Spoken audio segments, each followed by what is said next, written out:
Right breaking news అయితే చూస్తున్నాం. మంచిర్యాల జిల్లాలో నకిలీ విత్తనాలపై ఉక్కుపాదం మోపుతున్నారు. కన్నెపల్లి మండలం సూజాపూర్ గ్రామంలో నకిలీ విత్తనాలను నిల్వ ఉంచిన ఇంటిపై వ్యవసాయ శాఖ అధికారులు పోలీసులు దాడులు చేశారు.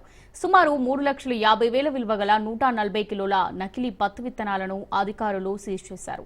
2 నిందితులను పోలీసులు అదుపులోకి తీసుకున్నారు. నకిలీ విత్తనాలు విక్రయిస్తే కఠిన చర్యలు తీసుకుంటామని పోలీసులు హెచ్చరిస్తున్నారు.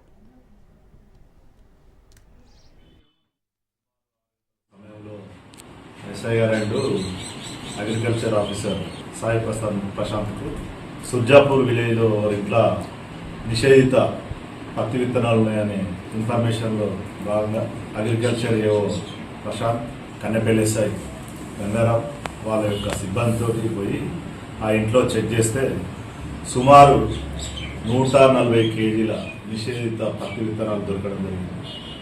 ఆ పత్తి విత్తనాలు ఎక్కడైనా ఇంటి యజమానిగా నారాయణ అడిగితే ఆ నారాయణ గత 10 రోజుల క్రితం కొండగొల్ల రాజయ్య మరియు ఆంధ్రాకు చెందిన సురేష్ అనే వాళ్ళిద్దరూ తీసుకొచ్చి నా దగ్గర ఒక 4 సంచులలో పెట్టారు.